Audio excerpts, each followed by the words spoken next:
Hablar de la historia desde la perspectiva de las resistencias es hablar de otra historia, de una narración distinta de la historia, de una recuperación diferente de la memoria social.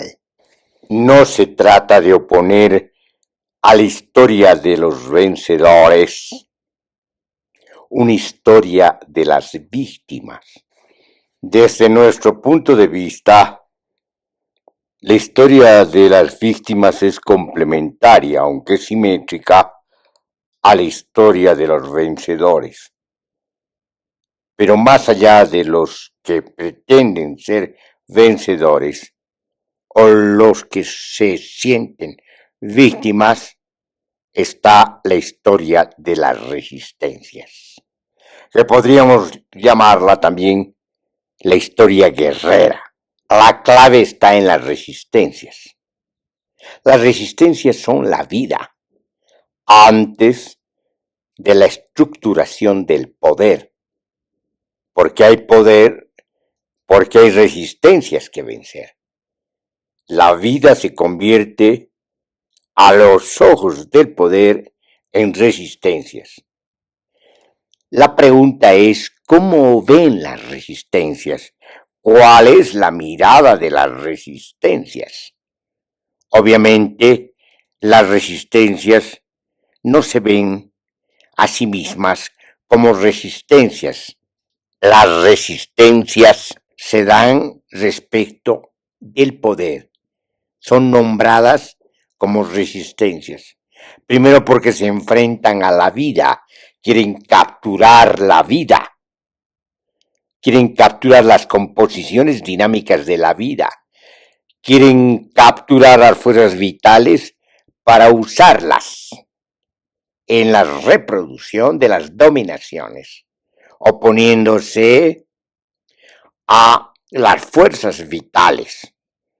Para tal efecto, separan de las fuerzas capturadas su potencia, lo que pueden, para usarlas sin potencia, sin voluntad propia, bajo la égida o de la voluntad del poder, y por lo tanto actúan contra las fuerzas vitales de la vida. ¿Qué son las resistencias desde la perspectiva del poder? Obviamente tienen que ver, como dijimos, con la vida. Es la perspectiva de la vida que fluye, de la vida como acontecimiento de la potencia creativa, de la vida que se desplaza estéticamente, de la vida como fenomenología, sobre todo como fenomenologías que de todas maneras se integran, funcionan de manera simultánea, se complementan y funcionan de manera dinámica. La vida como devenir del ser. Si las resistencias son el nombre que pone el poder a la vida, la pregunta es, ¿qué es para la vida el poder? Ciertamente es algo externo a la vida misma, algo que afecta a la vida, algo que es obstáculo para la vida, obstáculos que hay que vencer en función de la vida misma, de su propia vitalidad. Si se quiere, en la medida que suponemos una intencionalidad, aunque sea de manera metafórica, algo que tiene que ver con la teleología misma de la vida. Y por lo tanto, el poder se opone a esta teleología de la vida, a las finalidades mismas de la vida. El poder obstruye el cumplimiento de estas finalidades. Por eso dijimos algún momento que el poder es la muerte respecto de la vida. Ataca a la propia potencia de la vida. La historia, desde el punto de vista de las resistencias, no es exactamente historia. No tiene la misma relación de la historia con el pasado.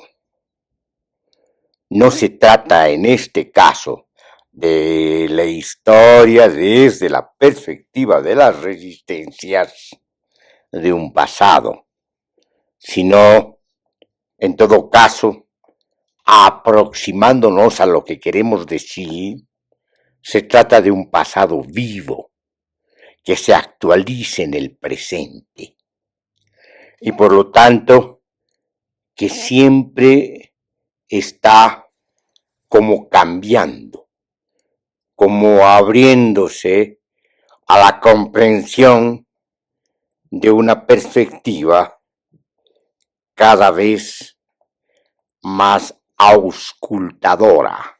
Es como decir lo siguiente, que las resistencias o la perspectiva de las resistencias inventan un pasado haciéndolo presente. El presente es el pasado que retorna cambiado en su propia metamorfosis, en su propio devenir. Es el poder, es la perspectiva del poder la que construye un pasado muerto para decir que se ha desarrollado, que ha evolucionado y por lo tanto que el presente es mejor que el pasado y que el futuro es mejor que el presente y el pasado. Esta visión darwinista, sobre todo spenceriana, es algo muy ligado a la mirada del poder. La dominación requiere de un pasado que ha pasado y en el mejor caso que se ha olvidado. No es que las resistencias recuerdan un pasado y se mueven por los recovecos de la memoria, sino que entienden que el pasado está vivo, que el pasado está presente, que el pasado cambia en la medida que lo hacemos presente y en la medida que nos acercamos a la realización de las finalidades de la voluntad colectiva, de la potencia social. Si las resistencias son en realidad vida proliferante, potencia creativa, entonces la memoria sensible, que es la vida, está vinculada a la huella.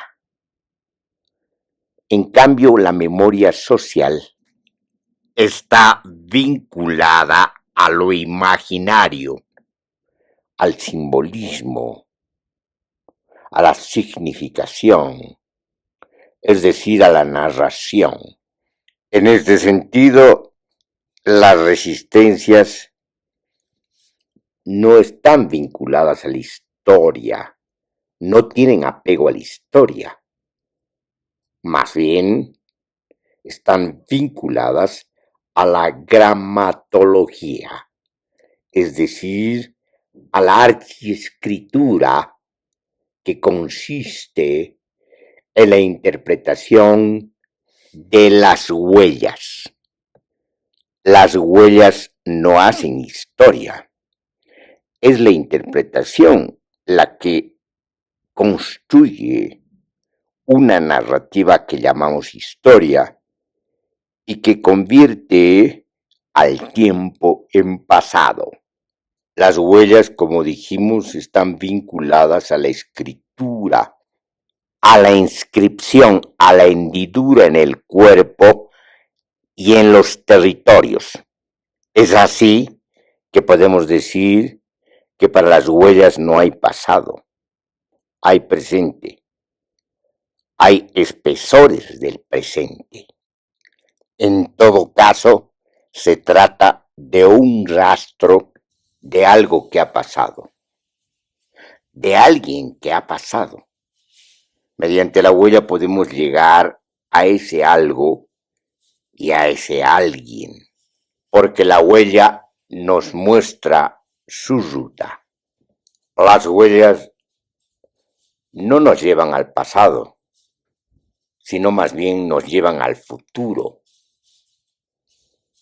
Las huellas nos vinculan a una proyección, a una ruta, y al hacerlo nos llevan al encuentro con el acontecimiento.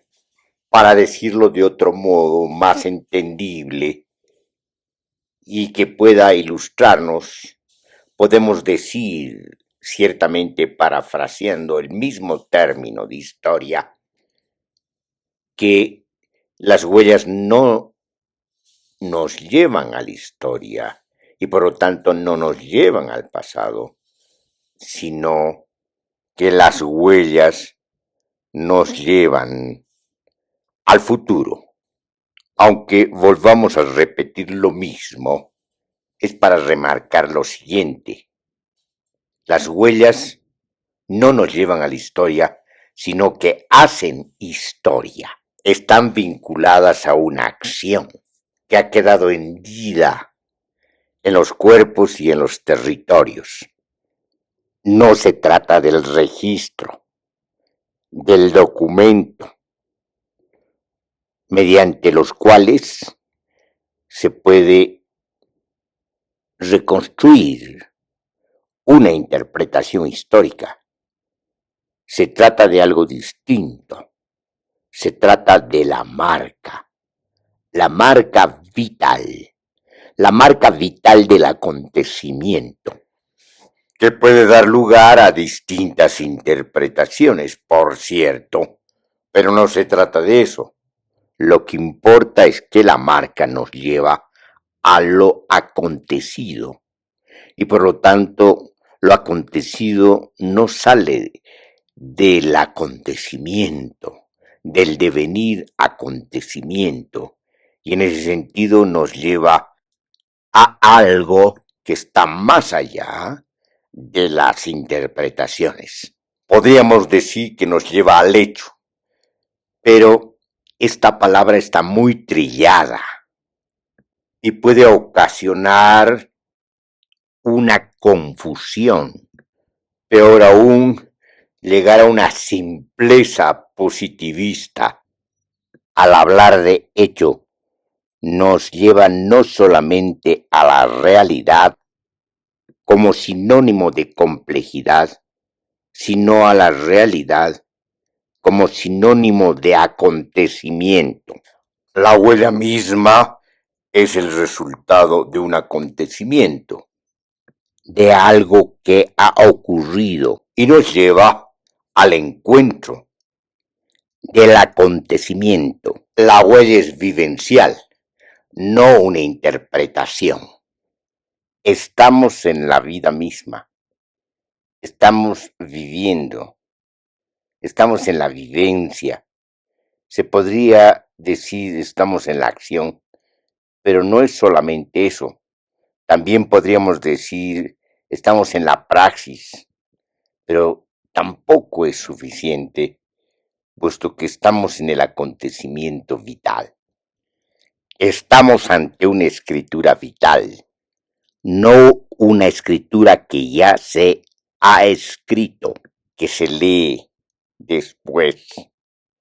Esta es una escritura que se está escribiendo, una escritura que está incursionando de manera inmediata en la hendidura misma del acontecimiento, una escritura que se hace al vivirla, al vivir de la manera en la que se quiere vivir, es decir, se crea la escritura de manera inmediata, es escritura que corresponde a la gramatología de la vida.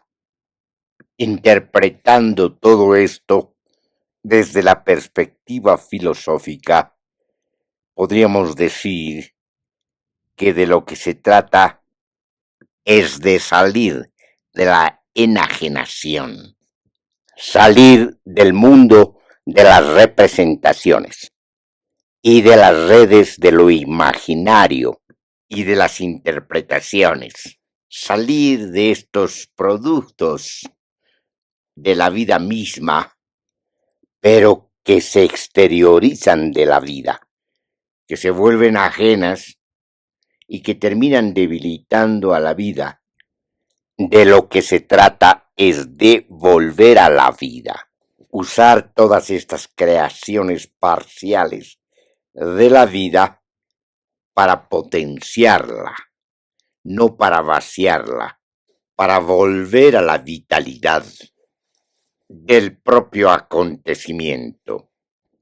De lo que se trata, para decirlo a la manera de Gilbert Simondon, es de volver al ser del devenir, ser en el devenir. No se trata de dejar de imaginar, de dejar de conceptualizar, es decir, de comprender, entender y conocer, sino se trata de usar todos estos recursos para potenciar la vida, para que la vida siga creando. De ninguna manera subordinar la vida a estos recursos abstractos, que son productos parciales en el avatar mismo de la vida. Para decirlo al modo de Marx, para ilustrar, se trata de ascender a lo concreto, que es concebido como síntesis de múltiples determinaciones. En definitiva, se trata de salir de la economía política generalizada, que diferencia lo concreto de lo abstracto, valorizando lo abstracto y desvalorizando lo concreto.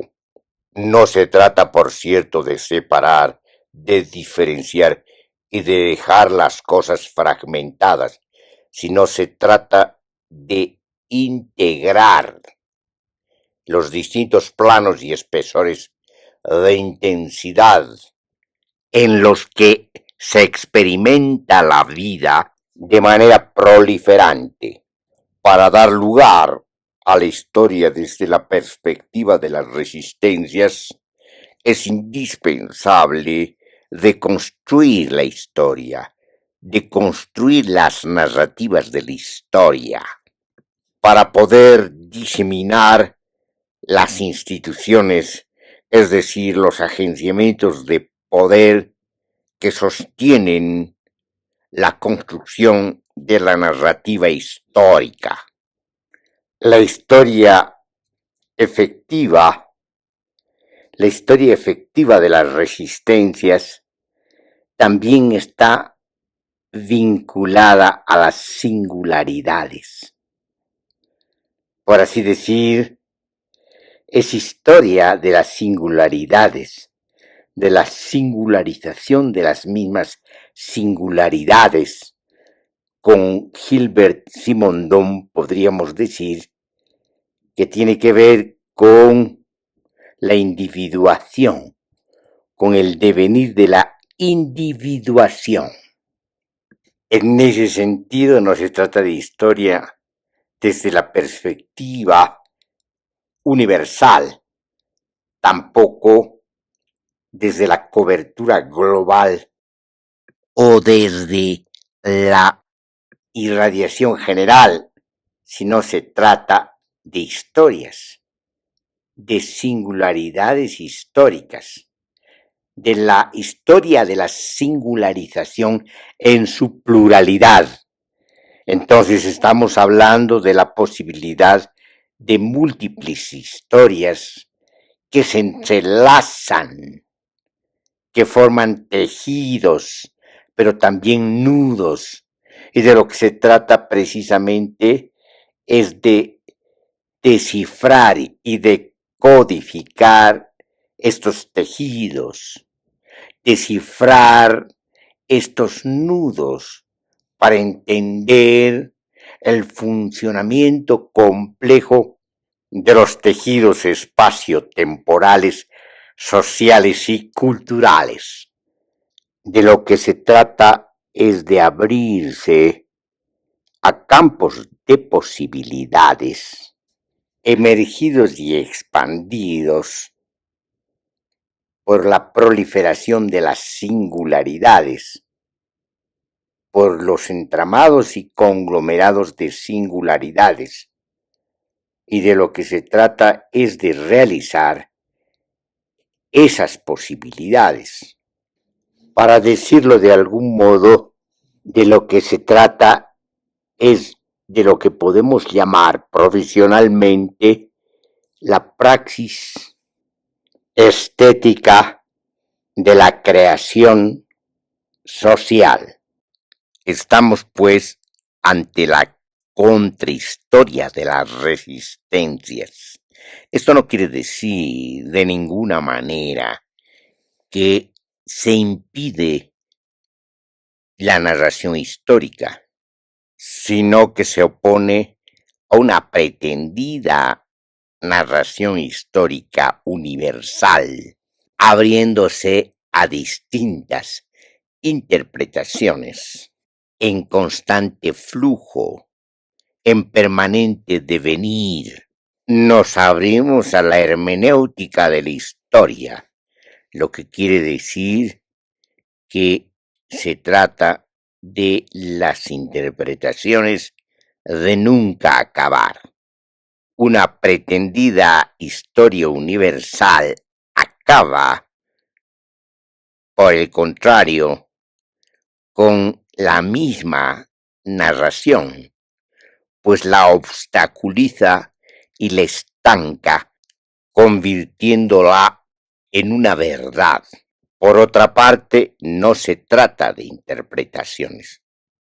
Recordando a Marx, sin necesidad de convertirlo tampoco en un Moisés con escrituras sagradas, sino tan solo para tenerlo como ejemplo ilustrativo.